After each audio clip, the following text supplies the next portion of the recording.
요즘엔 많이 안 써서 다행인 욕이 하나 있죠. 엿먹어라 하는 욕입니다. 제가 지금 여러분한테 한 거 아니에요. 그런 게 있다고요. 근데 이 엿먹어라 하는 말이 욕이 된 이유는 꽤 오랜 역사를 가지고 있어요. 1964년 12월 7일에 시행된 전기 중학 입시 때문이었는데, 그때 문제 하나가 있었어요. 뭐냐면 엿기름 대신에 엿을 만들 수 있는, 엿기름 대신에 넣어서 엿을 만들 수 있는 게 무엇이냐 하는 질문이었어요. 원래 정답은 디아스타제라고 하는 첨가제였는데, 근데 거기에 넣지 말아야 될 보기를 하나 넣었어요. 이게 뭐냐면 무즙이라는 보기를 넣었어요. 근데 많은 사람들이 디아스타제가 아니라 무즙을 답으로 쓴 학생들이 있었다는 거예요. 근데 어르신들은 아시나 모르는데 무즙을 넣어서도 엿이 만들어진다는 거죠.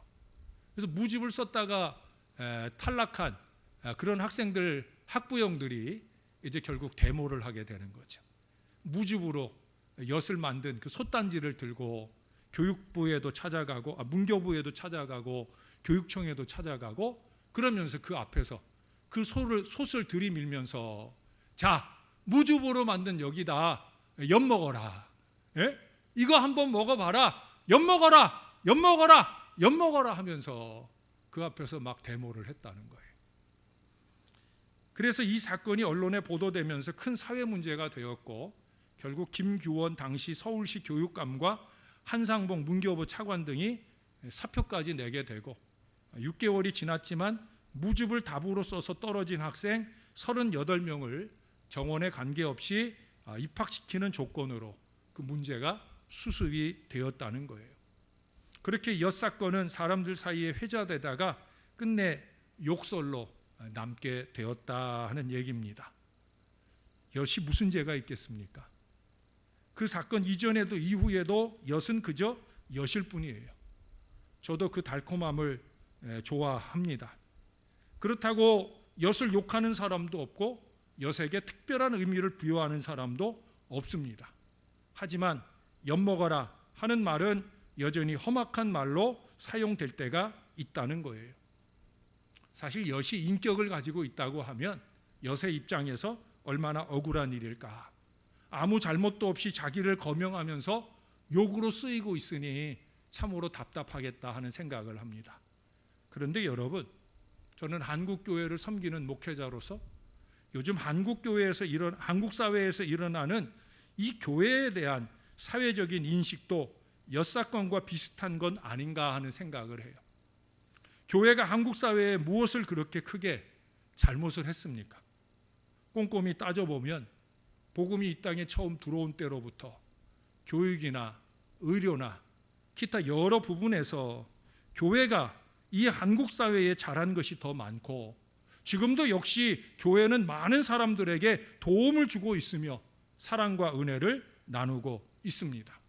그런데 우연찮게 발생하는 사건과 사고 몇 가지에 의해서 한국교회 전체가 욕을 먹고 있다는 거예요. 제가 더 답답하고 한심하게 여기는 일들은 교회 다니는 사람들 중에서 세상 사람들보다 더 누워서 침 뱉기식의 어리석은 욕을 교회를 향해 하는 사람들을 많이 본다는 거예요.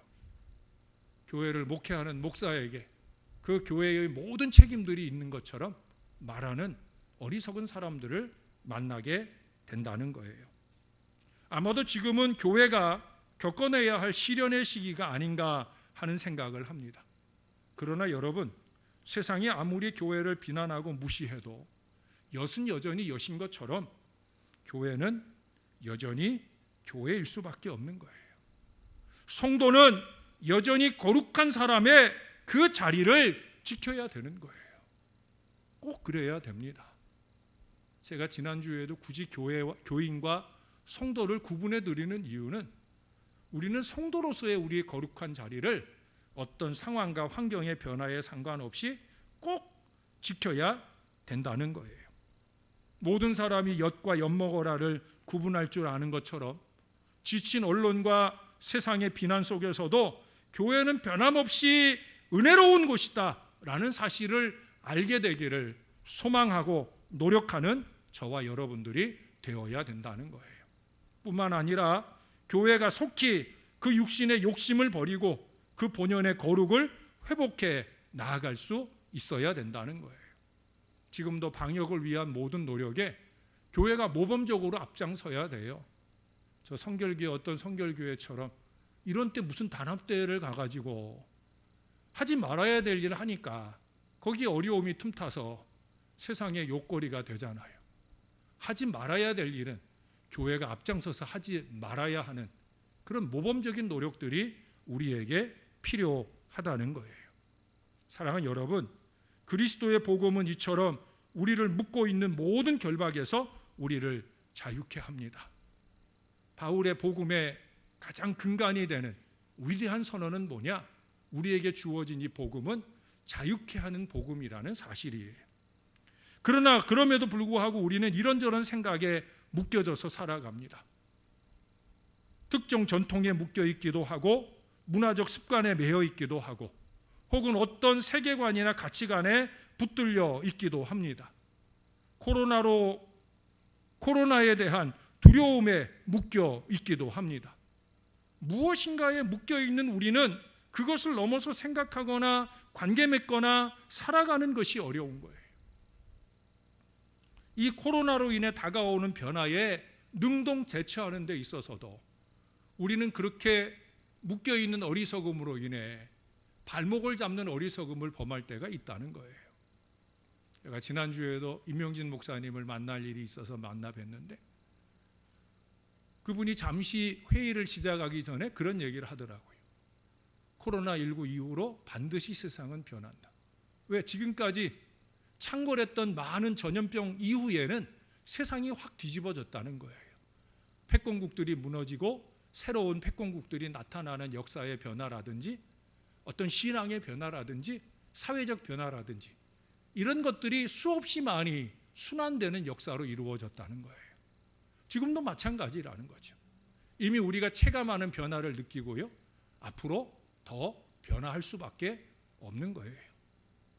사랑하는 여러분, 구태에 매이고 또 매려고 혈안이 되는 어리석음을 범해서는 안 된다라고 하는 거예요. 부지런히 새로움을 시도하는 듯 하지만 실상은 제자리를 빙빙 돌 뿐 언제나 원점으로 되돌아오는 삶과 신앙은 아닌지 우리는 스스로를 돌아보고 공동체를 돌아보고 사회를 돌아볼 수 있는 그런 마음이 필요하다는 거예요. 오늘 우리는 과연 무엇에 매여 살고 있습니까?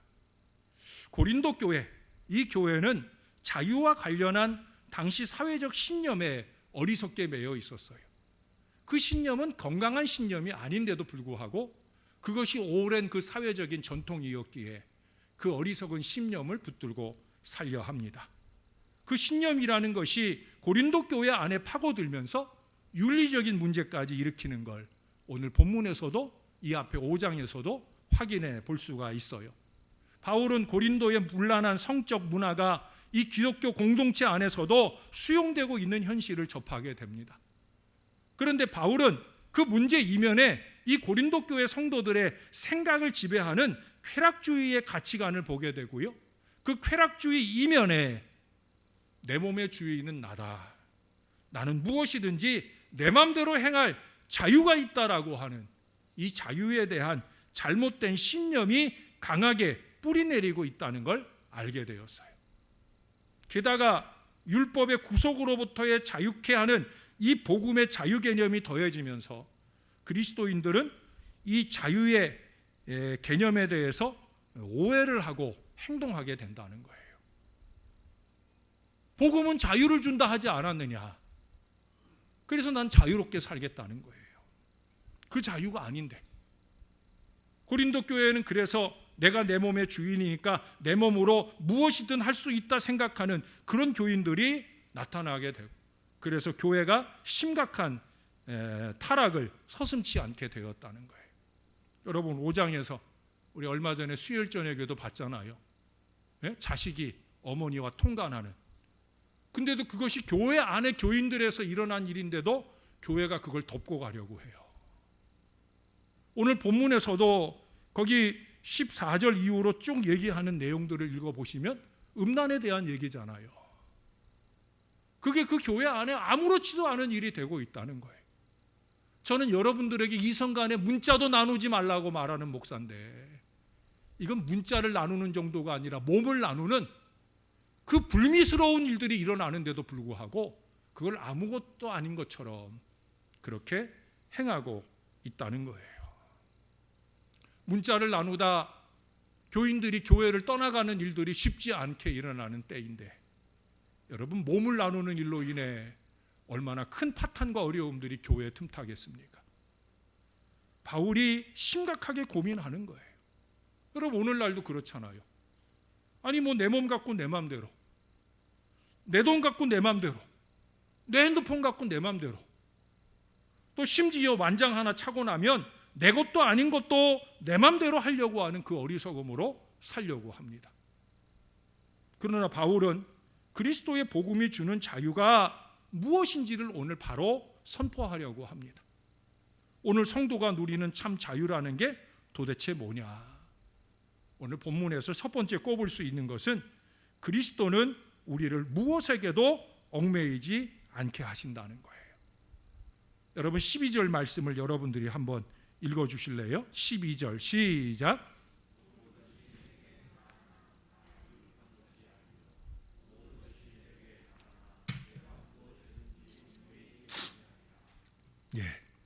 그리스도 안에서 우리는 모든 것을 할 수 있는 자유가 있어요. 그러나 우리의 새로운 자유는 거기에 머물지 않아요. 그리스도의 진리는 우리가 또한 하지 않을 자유도 있다는 거예요. 노라고 선언할 자유가 있다는 거예요. 그리스도는 우리를 소모시키고 노예화하여 결국 우리를 물질화하고 비인간해버리는 그런 가치관이나 문화로부터 우리를 자유하게 하신다. 노한다고 그래서 하나님의 진리의 말씀에 대해 노할 수 있는 자유를 말하는 게 아니에요. 세상의 쾌락이나 타락이나 시험이나 유혹에 대해서 우리가 노할 수 있어야 된다는 거예요. 그저 지인들과 어울려 가지 말아야 될 것도 서슴없이 가게 되는 그런 어리석음을 말하는 그런 자유가 아니라니까요. 우리는 휩쓸려가는 시체가 아니라 그리스도와 함께 살아가는 성도가 되어야 합니다. 여기 13절에 보면 음식 얘기를 해요. 음식에 있어서도 그렇다는 거예요. 어제 새벽에도 꼽아드렸던 다니엘과 세 친구의 경우에 그들은 우상에게 드려진 제물, 고기를 먹지 않잖아요.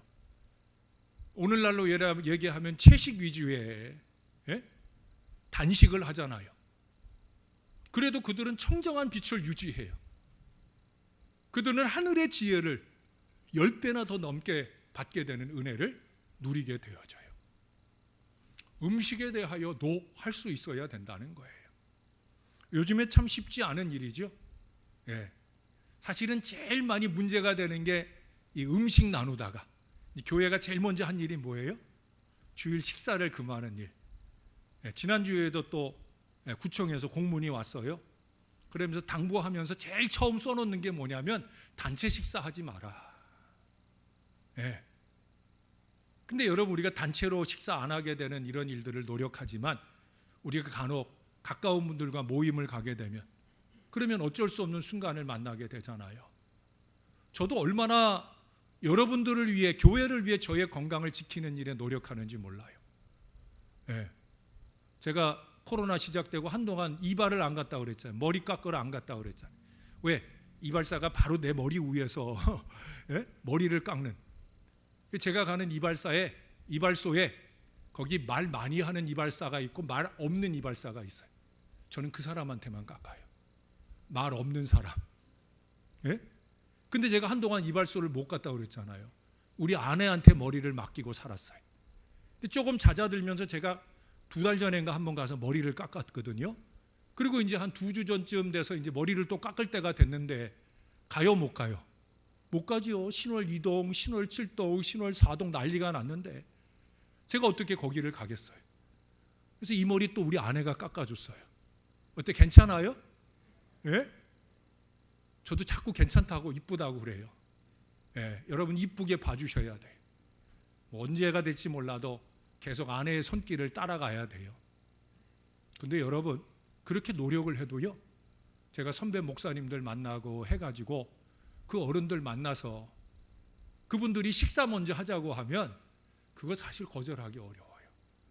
지난주에도 임 목사님 만나서 그 서울 산업선교회에서, 영등포 산업선교회에서 중요한 회의를 하게 돼가지고 갔는데, 그 회의하러 가가지고 이제 저녁 시간 5시 반인가 회의가 다 끝났어요. 근데 그 시간에 어른 보내는 게 얼마나 송구해요. 그냥 보내는 게. 저는 교회 예배도 있고 해서 빨리 와야 되기도 하지만 그래도 이 어른 식사 대접 못하고 보내는 게 죄송하다고, 식사 대접 못해서 죄송하다고 그러니까 그 어른이 그러시더라고요. 지금은 식사 대접 안 하는 게 잘하는 일이라고. 그래서 훌륭하신 것 같아요. 정치 쪽에 잠깐 기웃거리지만 않았으면 더 훌륭했을 텐데, 어떻든 그런 훌륭한 모습으로 여러분, 우리가 그렇게 노력을 하는 거예요. 음식 우리가 먹지 말아야 될 거, 하지 말아야 될 거, 할 수 있어야 된다는 거예요. 입으로 하는 일은 음식만 아니죠. 말도 마찬가지예요. 어떤 내과 의사가 비정상적으로 얼굴이 붉어진 환자를 진료하고 있었어요. 환자가 먼저 의사에게 물어요. 선생님, 고혈압이죠? 고혈압일 거예요. 제 가족에게 문제가 있거든요. 라고 얘기를 해요. 그러자 의사가 유전적인 걸 생각하면서 아버지 쪽이요? 아니면 어머니 쪽이 고혈압이셨어요? 라고 물어요. 그러자 이 환자가 고개를 가로저으며 하는 말이 아니에요. 아내 쪽 가족들이 더 문제예요. 라고 말하더라는 거예요. 남자의 말을 듣고 의사가 아니라고, 고혈압은 유전적인 영향을 받는데 아내 쪽 가족 때문에 고혈압이 생길 수는 없는 거예요. 라고 얘기를 했어요. 그러자 남자가 정색을 하고 한숨을 쉬면서 대답하더라는 거예요. 선생님, 그쪽 가족들 한번 만나보실래요? 혈압이 안 생길 수 없다니까요. 얼굴 딱 보는 순간 혈압이 쫙 올라갑니다. 라고 얘기를 하더라는 거예요. 병의 원인 중에 가장 큰 것은 사람이에요. 그것도 가장 가까운 사람일수록 큰 병의 원인이 될 수 있다는 거예요. 화가 나고 속이 상하면 소화돼요, 안 돼요? 소화 잘 안 되잖아요. 무슨 얘기예요? 심리적인 영향이 곧바로 몸에 영향을 끼친다는 거예요. 혹시 우리는 가까운 사람의 심기를 불편하게 하며 살고 있는 건 아닌지, 나 때문에 누군가 불편하고 힘들다면 나는 그에게 병을 주는 사람이라는 거예요. 세상에 힘든 일과 병을 주는 일이 얼마나 많은데 나까지 병을 보태주어서 되겠느냐는 거예요. 근데 그 이유가 어디서 나와요? 내 입 가지고 내 맘대로, 내 몸 가지고 내 맘대로, 마찬가지로 내 입 가지고 내 맘대로 이렇게 누리는 자유가 누군가를 병들게 한다는 거예요. 여러분, 병 중에 최악의 병은 사람이 주는 스트레스예요. 그러나 반대로 약 중에 최고의 약도 사람이 주는 위로와 권면인 줄로 믿습니다. 성도는 어떤 자리에 있어야 돼요? 성도는 사랑과 은혜와 이해와 용서와 긍휼과 위로의 말로 최고의 약을 나누어 주는 사람이어야 할 줄로 믿습니다. 예수님은 십자가로 세상의 가장 지독한 질병인 우리의 죄를 씻어주신 분이잖아요. 우리는 예수님을 통해 그 십자가 은혜로 우리의 영과 육신의 모든 질병을 회복해가는 사람들이잖아요. 그러면 우리는 어떤 십자가로 이 시대의 아픔을 씻을 수 있을까? 골몰하고 노력하는 건강한 자유인이 되어야 합니다. 그래서 두 번째, 그리스도는 우리의 몸에 대한 생각을 바꾸어 주셔요. 자, 이번에는 여러분들이 19절을 한번 읽어주시겠습니다. 시작.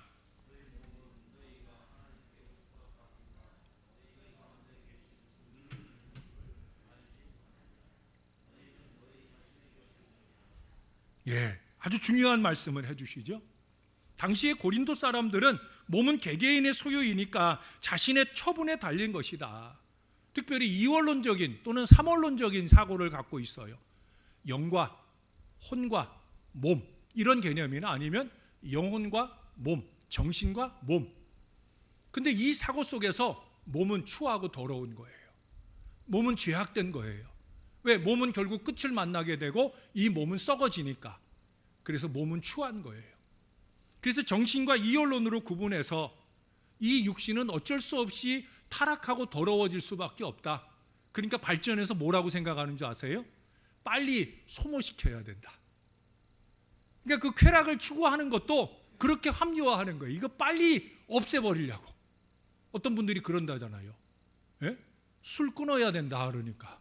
그래서 내가 빨리 먹어 없애버리는 거라. 내가 세상의 모든 술을 빨리 먹어 없애버려가지고 이 몹쓸 것 없는 세상 만들어버리겠다. 말이 돼요 안 돼요? 안 되지요. 근데 고린도 교인들이 그렇게 생각했다는 거예요. 여러분, 그리스도의 부활은 몸에 대한 바울의 생각을, 신앙인의 생각을 바꾸어 주어. 예수님께서 십자가에 달려 죽으실 때에도 그때 어떤 현상이 일어났어요? 무덤이 열리고 죽은 자가 살아났잖아요. 그건 장차 예수님의 부활을 통해 예수 믿는 저와 여러분들의 영만 아니라 육신의 전인적인 부활의 역사를 예표하는 거예요. 주님은 우리의 영만 살리시는 분이 아니에요. 하나님은 예수님과 함께 저와 여러분들의 육신도 살리시게 될 줄로 믿습니다. 그러나 지금의 이 육신이 아니죠. 영원히 썩지 않을 거룩한 육신으로 우리를 새롭게 만들어 살리실 거예요. 근데 이것이 가르쳐주는 진리는 뭐예요? 결국 우리의 몸은 하나님 것이다 라고 하는 거예요. 왜? 하나님이 살리셨으니까. 우리 몸은 그리스도와 한 지체이며 하나님의 영이 거하시는 성전이 되었다라는 사실을 바울은 그래서 우리에게 말씀하고 있는 거예요. 예수 그리스도의 구원의 복음은 자유의 복음입니다. 이 자유는 인간의 자율권으로서 갖는 자유가 아니라 새로운 자유예요. 그것은 육체적 욕구에 얽매이지 않을 자유라고 하는 거예요. 그리스도인은 복음의 신비한 능력으로 성령 안에서 보다 숭고한 열망을 가지고 참되고 영적인 삶을 선택할 자유를 가졌다는 거예요.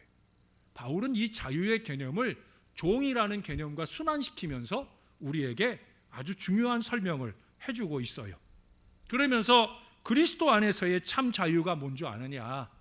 갈라디아서 1장 10절 하반절에 자기 자신을 빗대어 이렇게 선언을 합니다. 내가 지금까지 사람들의 기쁨을 구하였다면 그리스도의 종이 아니니라. 이것은 여러분들을 향한 저의 고백이기도 합니다. 송구하게도 제가 여러분들의 기쁨을 만족시켜드리지 못하는 목회를 하게 되는 순간도 있겠지요.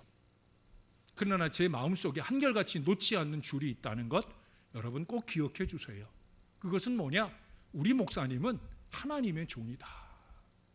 하나님의 기쁨을 원하는 하나님의 종이다. 아마도 그것을 위해서 나의 기쁨을 이뤄주지 못하실 수도 있을 것이다 라고 한 번쯤 생각해 봐 주세요. 하나님의 기쁨을 위하는 하나님의 종, 그것은 저에게만 주어진 삶이 아니에요. 여러분 그 뒤에 7장을 한번 보십시다. 7장 22절로 가보겠습니다. 22절 23절을 여러분이 한번 읽어주실래요? 시작. 안에서 부르심을 받은 자는 종이라도 주께 속한 자유인이요 또 그와 같이 자유인으로 있을 때에 부르심을 받은 자는 그리스도의 종이니라. 너희는 값으로 사신 것이니 사람들의 종이 되지 말라. 아멘. 여러분들은 그리스도의 종입니다. 사람들의 종으로 타지 마세요. 사람들이 넣어주는 말에 휩쓸려 살지 말고요, 하나님이 넣어주시는 말씀을 따라 살아가는 그리스도의 종이 되어야 된다는 거예요. 그렇게 우리는 성령의 전이 되었다는 거예요. 죄의 종처럼 함부로 더럽히며 살지 말아야 한다는 거예요. 오히려 그 이상 하나님의 성전으로 거룩하게 살아야 되는 거예요. 마지막으로 그리스도는 우리 몸으로 하나님의 영광을 드러낼 수 있는 자유를 주셨다. 바울은 16절 하반절에서 17절까지 둘이 한 육체가 된다 하셨나니 주와 합하는 자는 한 영이니라. 지난주일에도 말씀드렸잖아요. 기름 부음은 뭐라고 그랬어요? 우리 안에 하나님이 넓어지는 것이다. 그래서 하나님과 하나가 되는 것이다. 이게 기름 부음이에요. 성령의 전이 된다는 건 바로 그런 의미예요. 그리스도의 복음이 오기 전에 우리 몸의 유익은 육체적이고 감각적인 욕구를 발산하고 채우는 데 노력했지만, 그러나 이제 그리스도의 복음은 우리를 영혼만이 아니라 몸도 구원하셨다. 그렇기 때문에 몸의 사명을 지니게 되었다는 거예요. 그것은 우리의 마음과 정신으로만 아니라 우리의 몸으로도 주님을 섬기고 주님을 위해서 우리의 몸을 사용해 하나님의 영광을 드러내야 된다. 그래서 여러분 오늘 본문의 20절에 보면 거기 그런 얘기가, 그런즉 너희 몸으로 하나님께 영광을 돌리라. 굳이 콕 찍어 얘기했어요. 너희 몸으로, 우리 몸으로 하나님의 영광을 드러내야 된다. 우리 어제 새벽에도 그런 말씀 드렸잖아요. 우리가 스스로 정결하게 되는 이 은혜로 살게 되면, 그 이사야 52장 7절에 뭐라고 그랬어요? 복음 들고 산을 넘는 자의 그 아름다운 발걸음으로 자연스럽게 쓰임 받게 된다. 그게 진리예요. 왜? 내가 정결한 하나님의 전이 되고 나면 이 몸으로 하나님께 영광을 돌리고 싶은 강렬한 열망 속에 살게 되어지기 때문에 그렇다는 거예요. 사명을 감당하기 위해 우리는 주님을 섬기는 자리에 마음으로만 아니라 몸소 그곳에 있어야 되는 거예요. 그곳이 복음 전하는 자리면 복음 전하는 자리에, 찬양하는 자리면 찬양하는 자리에, 기타 여러 가지 땀 흘리고 수고하는 자리에 우리는 기쁘게 가 있어야 된다는 거예요. 그리스도의 제자로서의 성숙한 삶을 사는 모든 곳에 우리의 육체를 아낌없이 사용해야 되는 거예요. 그게 경건이에요. 뭐 말씀과 기도 생활, 찬양 생활, 예배 생활이 경건이 아니라 그리스도의 영광을 위해 우리 몸을 사용하는 것, 그것이 바로 경건이에요. 디모데전서 4장 8절은 말합니다. 육체에 연다는 약간의 유익이 있으나 경건은 범사에 유익하니 금생과 내생에 약속이 있느니라. 여러분, 다이어트로 축나는 육신만 아니라 하나님께 영광이 되는 육신으로 살아야 되는 거예요. 요즘 제가 만나는 사람들마다 저한테 물어요. 왜 이렇게 말랐느냐고. 예? 다이어트 하느냐고. 저는 이 얘기는 해요. 내 평생에 다이어트는 없다고. 나는 안 줘서 못 먹고 없어서 못 먹지, 먹을 걸 앞에 두고 안 먹을 생각을 해본 적은 없다고. 다이어트는 안 한다고. 예. 그러면서 속으로 얘기를 해요. 그런데 영적인 다이어트는 한다고. 여러분, 영적인 다이어트가 뭐예요? 주를 위한 열심으로 사는 거예요. 예. 제가 사실 2부 예배 때 지금 제 목소리가 옛날하고 좀 다르지 않아요? 예. 배심이 없어져가지고 배심이 없어져가지고 지금도 귀가 여기가 윙윙 소리가 나요. 죄송한데 배심이 없어지니까 이 소리가, 이 속으로부터 나오는 우렁찬 소리가 없어요. 그래도 여러분도 그러실 거죠? 그래도 목사님 목소리 커요. 예, 다행이죠. 예. 근데 저는 속으로 분명히 주를 위한 열심, 저는 영적인 다이어트를 한다. 요요 현상 없는 다이어트다. 여러분, 열심히 다이어트 하시는 것도 좋은데 저와 함께 영적인 다이어트, 우리 하나님의 영광을 위한 열심으로 한번 열심히 살아보시라니까요. 그러면 적당히 아름다워진 몸으로 우리 하나님께 기쁨과 영광을 올려드리게 될 줄로 믿습니다. 분명히 우리의 영과 몸은 별개가 아니에요. 영은 하나님께 예배하고 영광 돌리길 원하는데 육신은 내 맘대로 타락에 방관하면서 살 수 있는 그런 우리가 아니라는 거예요. 바울의 말씀을 통해서 분명히 우리에게 주는 진리는 뭐냐? 영과 몸은 하나다. 하나님 우리의 모두를 받으시기를 원하신다. 영과 몸을 분리하는 순간 우리는 이원론적인 분리를 통해 영적인 교만에 빠지거나 도덕적인 해이에 빠지게 될 수 있다 하는 사실을 기억하고, 이 몸과 영이 하나가 되는, 여기 바울도 17절에서 몸과 합쳐짐, 이 이미지를 통해 우리의 정신만 아니라 우리의 몸도 온전하고 영적인 연합을 통해 하나님의 영광을 드러내도록 살라고 말씀하고 있어요. 사랑하는 여러분, 그리스도의 복음이 지닌 구원의 신비는 하나님의 신적 영광이 인간의 몸을 통해 드러나는 데 있습니다. 신적 영광이에요. 저와 여러분같이 보잘것없고 날로 후패해져가는 이 육신을 가지고라도 우리의 영혼의 청청한 아름다움을 가지고 하나님께 영광 돌릴 수 있는, 그렇게 좀 더 거룩하게, 좀 더 따뜻하게, 좀 더 가치 있고 고상하게 우리 하나님께 영광이 되도록 살아갈 수 있는 저와 여러분, 주님의 성전들이 다 되시기를 우리의 구주가 되시는 예수님의 이름으로 간절히 축원합니다. 하나님 고맙습니다. 우리에게 그리스도로 통하여 자유한 은혜를 주시니 감사합니다. 복음 안에서 누리는 자유로 통해 하나님께 더 많이 영광 되기를 원하나이다. 말씀에는 얽매여 살지라도 세상의 이치와 논리를 따라서는 자유할 수 있도록 우리를 지켜 주옵소서. 자유한 영과 몸으로 더욱더 하나님께 영광을 돌리는 열심 있는 삶을 살아가는 저와 이 모든 자녀들 되도록 축복해 주시옵소서. 감사를 드립니다. 예수님 이름으로 기도합니다. 아멘.